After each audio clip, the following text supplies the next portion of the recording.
Young and the Restless next week. Tessa's steamy kiss with Daniel shocks. Young and the Restless spoilers for next week indicate Tessa Porter, Kate Fairbanks, and Daniel Romalotti, Michael Graziadei, are heating up. We've also got Kyle Abbott, Michael Mueller, making Claire Grace Newman, Haley Aaron, Suspicious, and Phyllis Summers, Michelle Stafford, bulldozing her way where she is absolutely not wanted. Young and the Restless. Phyllis terrorizes Christine. So, as we get closer to November sweeps, which kicks off at the end of October, we're also getting closer to the wedding of Danny Romalotti, Michael Damian, to Christine Williams, Laura Lee Bell. And of course, Phyllis cannot stand that Christine is getting a happily ever after with the man that Phyllis has always wanted, but who never wanted her. At the end of this week, we have Phyllis sitting down uninvited at Danny and Christine's table, and she hassled them. Because she wasn't invited to their wedding. She didn't even know that much about it or anything. As if Phyllis was ever going to be on the guest list. I mean, it's laughable. She was upset that she didn't know Danny and Christine were about to get hitched. And I remember a conversation a while back with Danny and Daniel where they were talking about the engagement and the inevitability of Phyllis finding out. But nobody really wanted to be the one to tell her. So yeah, it's gotten way down the road. Danny insisted that he wanted to tell Phyllis himself, and in person. But he says she's been hard to track down and she's so wrapped up in Kane Ashby's, Billy Flynn, schemes obviously. Young and the Restless. Phyllis spars with Christine. Phyllis then did her usual song and dance about how great her career is going. Her life is fabulous, she's taken over the world, blah blah. Then Christine told Red, "Stay away from our wedding." And Phyllis clapped back and said she didn't want to see Christine in a horrible wedding dress anyway. I just hope Phyllis doesn't do something awful to her wedding dress. There's no telling, right? So Danny tells Phyllis she needs to just let it go. And he says, "Sorry I didn't tell you about the wedding, or invite you." Which is pretty funny. Because I doubt Danny means either thing. I mean, why would he ever want Phyllis at his wedding to Christine? Cricket said she and Danny are going to last forever this time. But Phyllis was insulting her, saying the usual nonsense about Danny dumping Christine soon. And then the bug hit back at Phyllis about how she's alone, and Christine said that she can't ever make a relationship work. So Phyllis then hit back and said, Christine can't make Danny happy. Phyllis doesn't even think they'll make it to the church. And Christine said Danny's always there for her. And then they even start kissing in front of her.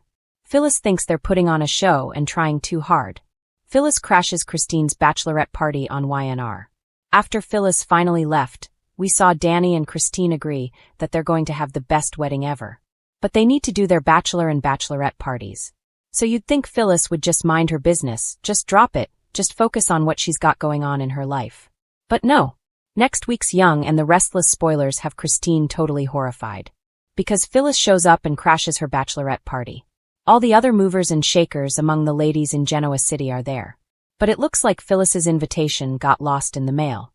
Because, it was never sent. Christine is disgusted. Wants to know what Phyllis is doing there. And obviously, it just looks like she's not going to be peaceable about this and let Danny and Christine get married without causing as much trouble as possible. I do think Danny and Christine are going to make it to the I do's and man and wife, but I think Phyllis is going to continue to be problematic until they get those rings on their fingers. And she may not even stop then. Kyle's desperate LA trip, and a Newman recasting update on Young and the Restless. Also this week on Young and the Restless, we had Kyle shocking and irritating Claire when he showed up uninvited in LA with flowers and asking to talk. Kyle name-dropped Harrison Locke, Redding Munsell, trying to convince Claire to come home with him and forget about Holden Novak, Nathan Owens. But she wouldn't budge. Claire was very polite when she rejected Kyle again. But then he insisted he was going to stay in Los Angeles a few more days in case Claire decided to spend some time with Kyle or go home with him. As expected, Claire seems even more attracted to Holden after Kyle showed up and crashed the trip and refused to take no for an answer.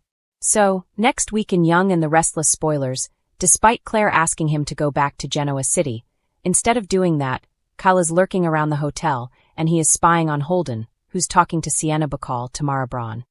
But then Claire spies Kyle doing the spying on Holden. And Claire wants to know what he's doing. And Kyle kind of tries to pivot and says, "No, the question is what is Holden doing and who is he doing it with?" So clearly Kyle is trying to shake Claire's trust in Holden. I don't think it's going to work.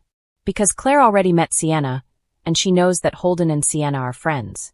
And if Holden were trying to hide something from Claire, He wouldn't be meeting Sienna somewhere that Claire could easily walk up and see them together. YandR spoilers. Lucas Adams' debut as Noah Newman coming up. I'm curious to see if Holden knows that Noah Newman, Lucas Adams, also knows Sienna, since she is clearly going to be tied into Noah's crash story. Also, in a casting update, we have not seen the face of new Noah yet. He's all bandaged up, so it could be anybody in that hospital bed. But we will see him before too long. Lucas Adams makes his on-screen debut as Noah Newman on November 4th. And it looks like we will finally see his face once he's back in Genoa City. So, that sounds like that he may still be all trussed up in bandages when his parents bring him home. Because you're talking was that like 2 weeks from now. Tessa and Daniel's relationship heats up amidst marriage woes. So also we have Tessa reeling from her visit with Mariah Copeland, Cameron Grimes, this week. If you remember, Tessa went to the clinic in Boston to see Mariah again, trying to save their marriage. But Mariah would barely talk to her, and she pushed Tessa away again. So next week, Young and the Restless spoilers have Daniel getting much closer to Tessa, and there's some sizzle. So, Daniel's with Tessa and she stumbles into him. I don't know if they're drinking. It kind of looks like Tessa is a little tipsy. She falls into Daniel. He grabs her and says, "I got you." After he catches Tessa, she plants her lips on him. And she and Daniel have a passionate kiss. We know he's got feelings for Tessa. I think she has feelings for Daniel too. Can't wait to see where that goes. Young and the Restless fans, because next week's episodes are delivering a bombshell that will have viewers talking nonstop. Genoa City's drama is about to hit fever pitch as Tessa Porter and Daniel Romalotti take an unexpected turn that no one saw coming. Yes, you read that right. Tessa's steamy kiss with Daniel is set to shock fans, leaving relationships in tatters and loyalties tested across the board. For months, Tessa has been quietly navigating her complicated life. From her struggles at the GC buzz to her tangled feelings surrounding Abby and Chance, the singer's life has never been simple. But things are about to get even more complicated. Daniel, the charming yet often conflicted Newman ally, has been going through his own roller coaster. Torn between family obligations, past loves, and his professional ambitions, Daniel hasn't exactly been looking for romance. Yet, the spark between him and Tessa has been building quietly in the background, simmering under the surface like a hidden flame. Next week, that flame ignites in a moment that will leave viewers gasping. A social event at Chancellor Park brings Tessa and Daniel together in an unexpected setting. Perhaps it's the music, perhaps it's the emotional vulnerability they've both been suppressing. But whatever it is, it culminates in a kiss that's equal parts passionate and scandalous. Fans who have been shipping Tessa with Chance, or even hoping for a Tessa-Abby reconciliation, will be left stunned. This isn't just a casual peck on the cheek. This is the kind of kiss that makes sparks fly and consequences inevitable. The aftermath is what really sets the stage for next week's drama. Sharon, who has been a pillar in Daniel's life, witnesses the kiss from afar, and her reaction is priceless, mixed with hurt, disbelief, and the familiar rage we've come to expect from Genoa City's fiercest mother. Sharon's protective instincts for Daniel kick in immediately, and she confronts both Tessa and Daniel, demanding answers. Her confrontation is a masterclass in emotional intensity, as she balances her concern for her son with her fury at Tessa's audacity. Meanwhile, Tessa faces her own internal storm. She's thrilled by the chemistry she felt with Daniel, but immediately realizes the ripple effect this could have on her friendships and career. Tessa has always been portrayed as thoughtful and principled, but her desire and attraction for Daniel put her squarely in uncharted territory. As she confides in a close friend, likely Abby, who will inevitably hear of the incident, Tessa's vulnerability shines through. This storyline promises not just steamy romance, but also emotional depth as Tessa grapples with guilt, desire, and the unpredictable consequences of following her heart. Daniel, on the other hand, is caught between two worlds. His attraction to Tessa is undeniable, and the kiss awakens feelings he may not have realized he had. But with his familial responsibilities, past heartbreaks, and the watchful eyes of Genoa City's residents, Daniel faces a moral dilemma. Does he pursue this unexpected romance? Or does he try to contain it before it spirals out of control? This internal conflict adds layers to Daniel's character, reminding fans why he has always been one of the show's most relatable figures. He struggles with loyalty, love, and the consequences of his choices, just like the rest of us. Adding fuel to the fire is the inevitable gossip mill that churns within Genoa City. Once word of the kiss spreads, viewers can expect a domino effect. Chance, still feeling a connection to Tessa, may confront Daniel directly, leading to heated exchanges that test both friendships and romantic bonds. Social media chatter among GC residents, rivalries among Newman and Abbott families, and even professional ramifications at GC buzz will create a perfect storm. Every decision Tessa and Daniel make next week could lead to long-term consequences, some explosive, some heartbreaking. The writers have cleverly positioned this storyline to intersect with multiple ongoing arcs. For instance, Abby's ongoing struggles with her own romantic entanglements provide a mirror to Tessa's situation, creating moments of both tension and solidarity. Meanwhile, Lily and Devon, who often serve as the moral compass for Genoa City, may find themselves stepping into this drama, offering advice or judgment that only complicates matters further. This interweaving of plotlines ensures that the Tessa-Daniel kiss is not just a moment of passion, but a catalyst for an entire week of high-stakes drama. Viewers can also expect the kiss to challenge Tessa's identity as a strong, independent character. Up until now, she has often been defined by her resilience and ambition. But next week, her vulnerability in the face of desire will add new dimensions to her character arc. This is a Tessa who feels, who risks, and who isn't afraid to let her heart guide her, even when the consequences are messy and unpredictable. It's a bold narrative choice by the show's writers, one that underscores the series' commitment to complex, multidimensional storytelling. The suspense doesn't end there. The aftermath of the kiss will likely play out over several episodes, giving fans a continuous stream of tension, confrontation, and drama. Who will take offense first? Who will try to mediate? And most importantly, will Tessa and Daniel act on their attraction, or will outside pressures keep them apart? These questions guarantee that next week's episodes will be watched with bated breath. Discussion boards will explode with speculation, and fan theories will run wild. It's also worth noting the social implications of this storyline. Tessa, as a strong LGBTQ+ character, exploring a moment of attraction with a male character, adds complexity and nuance to the show's portrayal of sexuality and identity. This kiss challenges simplistic categorization and invites viewers to consider the fluidity of relationships, desire, and emotional connection. In this way, Young and the Restless continues to push boundaries while staying true to its core formula of emotional intensity, interpersonal conflict, and dramatic tension. In summary, next week's episodes of Young and the Restless promise fireworks, with Tessa Porter and Daniel Romalotti delivering one of the most shocking and talked-about moments of the season. Their steamy kiss is more than just a fleeting romance. It's a narrative earthquake that shakes friendships, family bonds, and the very social fabric of Genoa City. With Sharon's anger, Chance's reaction, Abby's heartbreak, and the ripple effect through the Newman and Abbott empires, fans are in for a roller coaster week of drama, passion, and suspense. So, buckle up, YandR fans. Tessa and Daniel's kiss is here, and it's going to leave everyone reeling. From steamy sparks to explosive confrontations, next week proves that in Genoa City, no heart is safe, no secret stays buried, and no kiss is ever just a kiss. One thing is certain: Young and the Restless continues to deliver the perfect mix of romance, drama, and scandal, and next week, the Tessa-Daniel moment will be at the center of it all. Let's see, high-stakes world of Genoa City, power and betrayal often come with a smile, and a dagger hidden behind it. This week on The Young and the Restless, fans are bracing for one of the most intense showdowns in recent memory as Phyllis Summers, the show's perennial schemer, unleashes a wave of chaos on none other than her longtime rival, Christine Blair. What starts as a subtle maneuver quickly escalates into a psychological battlefield, leaving both characters and viewers on the edge of their seats. Phyllis has always had a flair for manipulation, but this latest storyline pushes her into uncharted territory.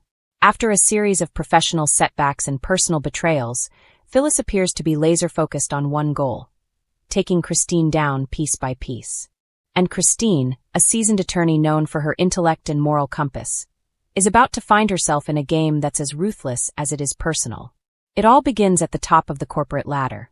Christine, who has been navigating her career with her trademark diligence, recently landed a critical new client at her firm, a move that inadvertently threatens Phyllis's own influence within the Genoa City business elite. Phyllis, never one to let anyone outshine her, immediately perceives this as a direct attack. With a combination of charm, cunning, and a calculated sense of intimidation, she begins her campaign against Christine, starting with the subtle but unnerving cryptic emails, late-night phone calls, and veiled threats in public. What makes this storyline so compelling is how it taps into Phyllis's duality. On the surface, she maintains her polished, affable persona, laughing at parties, attending galas, and presenting herself as the consummate professional. Beneath that veneer, however, lies a strategic mind capable of psychological warfare. Each move Phyllis makes against Christine is calculated to destabilize, to sow doubt, and to undermine confidence. Fans watching at home can't help but feel a mixture of fascination and horror as the drama unfolds. The tension reaches a fever pitch during a scene at the Chancellor Mansion, where Christine is attending a charity gala.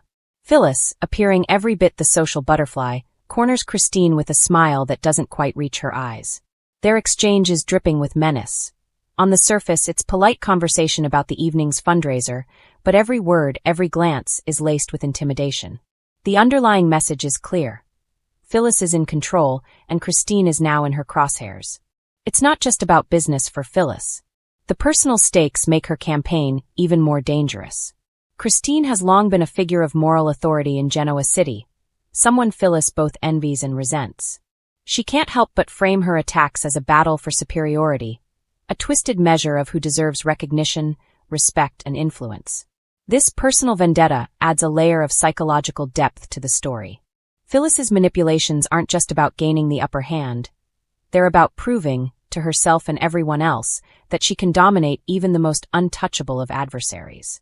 The show doesn't shy away from illustrating just how far Phyllis is willing to go. In a particularly chilling sequence, she orchestrates a scenario that isolates Christine from her support network.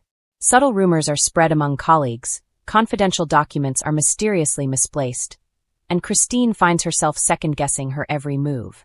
The audience is drawn into Christine's perspective, feeling the tension, frustration, and fear mounting with each passing scene. By turning Christine's own environment into a minefield, Phyllis cements her role as the ultimate puppeteer, pulling strings and watching the chaos unfold. Fans of the show have been quick to react on social media, with hashtags like #PhyllisVs.Christine trending as viewers debate who will come out on top. Some admire Phyllis's cunning, noting her ability to think 10 steps ahead. Others rally behind Christine, expressing frustration at how the seasoned lawyer, typically untouchable, is struggling to regain her footing. This polarizing response is a testament to the writing, as it blurs the line between hero and villain, forcing audiences to grapple with moral ambiguity.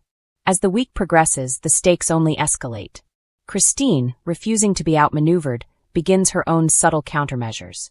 Using her legal expertise and deep understanding of human psychology, she starts to unravel Phyllis's schemes, turning some of her own manipulations back on her rival. What emerges is a tense chess match, where every move counts and the slightest misstep could mean public humiliation, or worse. The writers have masterfully crafted this storyline to be as much about mental acuity as it is about personal ambition, ensuring that viewers remain riveted. But what makes this feud truly gripping is the emotional resonance. Both women carry personal histories that color every interaction. Phyllis's insecurities, past betrayals, and relentless drive for control collide with Christine's steadfast principles and commitment to integrity. Each confrontation is layered, a mix of professional rivalry and deeply personal vendetta. The result is storytelling that's not just about dramatic confrontations, but about the human complexities behind them. By the season's midpoint, viewers are left with a cliffhanger that promises even more intensity. Phyllis escalates her campaign, and Christine's patience and resolve are tested to the breaking point.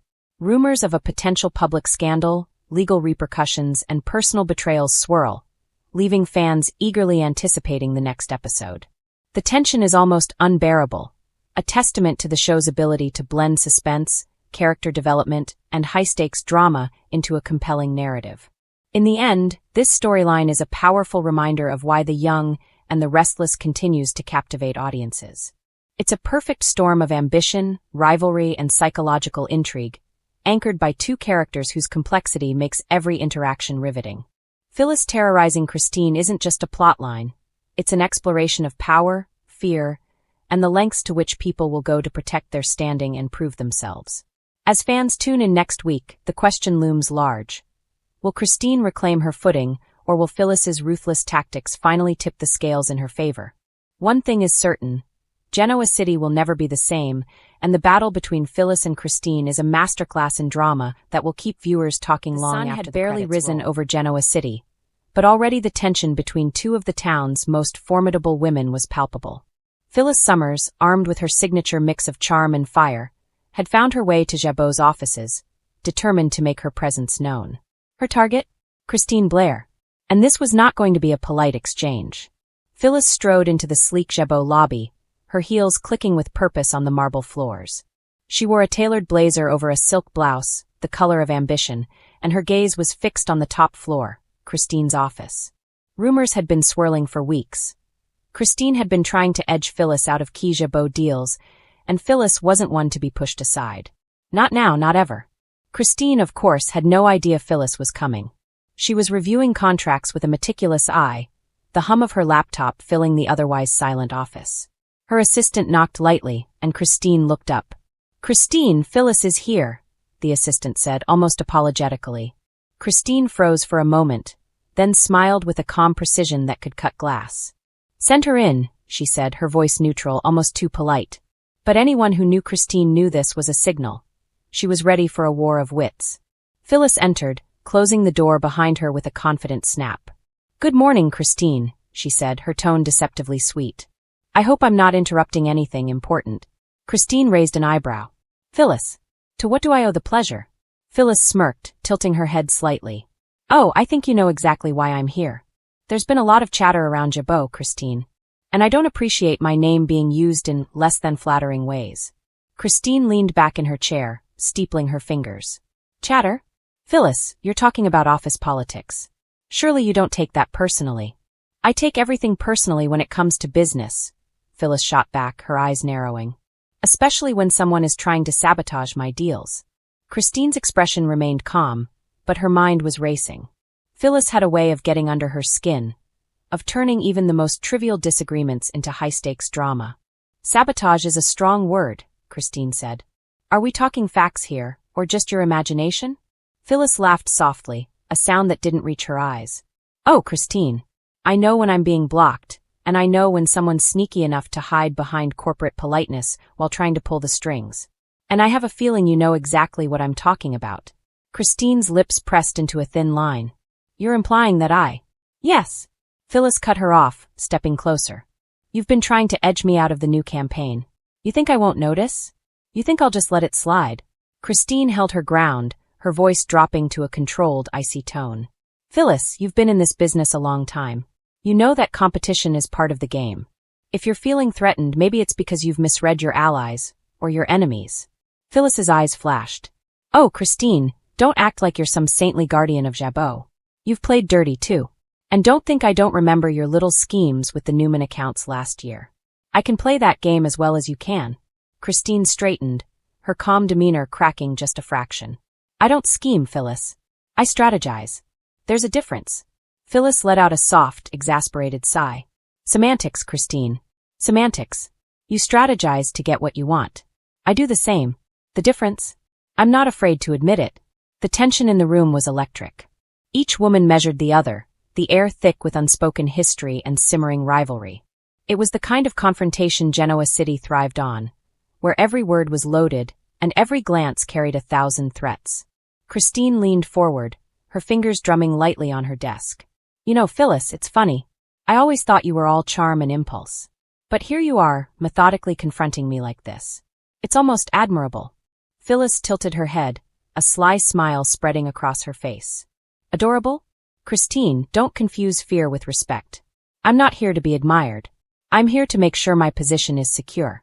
And that means reminding you and everyone else that Phyllis Summers doesn't back down."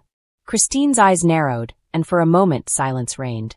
Then, in the calmest voice that belied the storm within, she said, "Very well. If this is about the campaign, let's settle it on facts and numbers. Let's see whose strategy is stronger. No more games, Phyllis." Phyllis chuckled, moving to the side of Christine's desk. "Oh, Christine, I love your optimism. But you and I both know this isn't just about numbers. It's about influence, reputation, and survival. And in that game, I play to win." Christine leaned back, folding her arms. "Then may the best woman win, Phyllis. But don't expect me to go easy on you. You've made your intentions clear, and now I've made mine. Phyllis paused, her gaze softening just a fraction, though the intensity remained. You know, Christine, I've always had a weird respect for you. You're smart, cunning, and just stubborn enough to challenge me. It makes this fight all the more fun.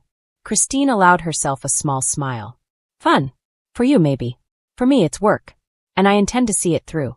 Don't forget that Jabot has rules, and I play by them. Mostly. Phyllis laughed, a low, melodic sound that echoed through the office. Mostly, huh? I'll hold you to that. But don't worry, Christine. I'll make sure this rivalry is one for the history books. Genoa City won't know what hit it. Christine raised an eyebrow, intrigued despite herself. I look forward to seeing your moves, Phyllis. Just remember, I can be just as ruthless when provoked. And I am provoked. Phyllis's smile widened. Excellent. Then it's settled. Let the games begin.